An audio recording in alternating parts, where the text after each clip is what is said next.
Tuloy-tuloy na nga ang kinang ng isang Sheryl Cruz sa larangan ng entertainment sa Pilipinas. 1980s, teenager ka naman nun.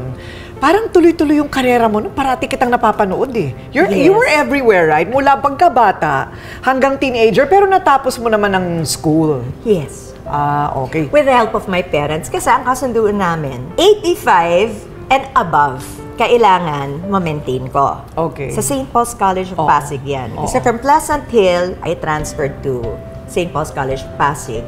From kinder up to first year high school. And then I transferred to Obey Montessori. Sa Green Hills. Okay. So I stayed with my uncle and my auntie Susan during that time. Kasi dun sila malapit nakatira. Malapit. Para hindi ako malilate sa school. Di ba? Right, Yung ganon. right. Eh ngayon, yung demands kasi, nung time na papatapos na ako dun sa, sa high school, sa fourth year ko, medyo nagsabay-sabay.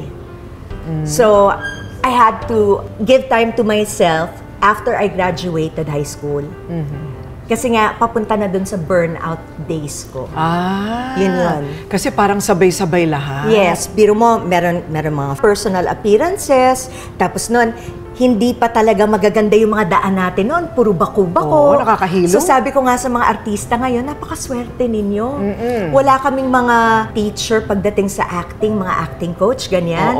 Ang acting namin was done live on air with Kuya Germs for That's Entertainment. So, meron akong That's Entertainment. Merong Young Love, Sweet Love.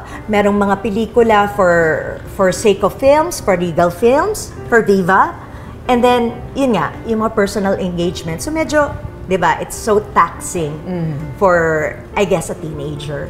At ang kasama ko all throughout that time, yung yaya ko. Ayun. Pero ang maganda sa kanya, halimbawa, may mga proyekto akong ginagawa like films. Andun na sa loob ng van ko yung mga textbooks ko from school. Tapos nun, pag napupuyat kami, diretso na kami sa school. Basta nagawa ko lang yung aking mga assignments and homework. Okay. Ganon. Pero cum laude ka naman. Doon sa Amerika. Sa Amerika. So, you were a good student. Sino naman, kaninong disiplina yon? Talagang nasa pagkatao mo na yung organisado ka, and then studious ka, ganun ba yon? Or overachiever ka? I really don't know, but I guess when I put my heart into something, yung focus ko at passion ko nandoon. Oo nga. Kasi pati sa pag-host, pinasok mo rin. Yes, diba? sa GMA Super Show. Actually, from That's Entertainment, nilipat ako ni Kuya Germ sa GMA Super Show until the time that I got married. Ayun. O, teka muna yung married. May Romnick Sarmenta muna.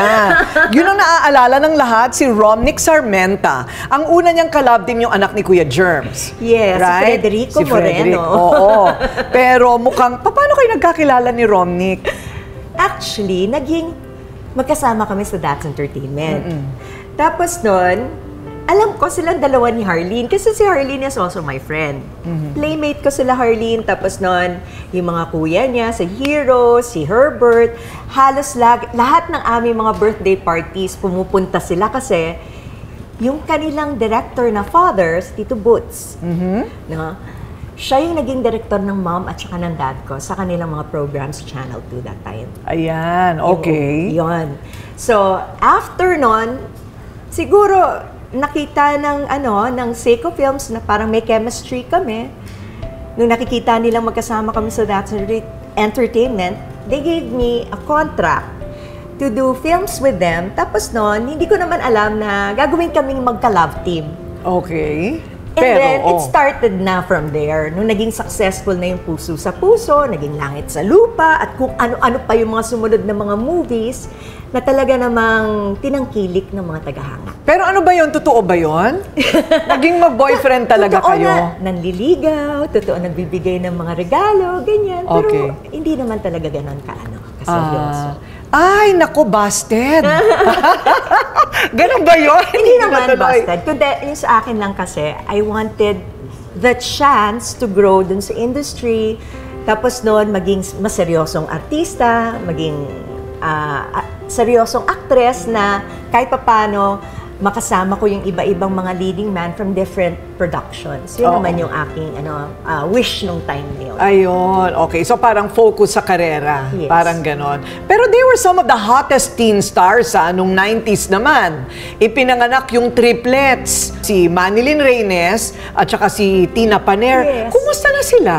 Mga kaibigan ko pa rin sila. Kayong tatlo pa rin? Yes, magkukumari kami kasi inaanak ko yung anak ni Tina na si Shay, na ngayon ay nagdudoktor na at nasa UST nag-aaral. Ayun. At si Sean naman, na anak naman ni Manilyn.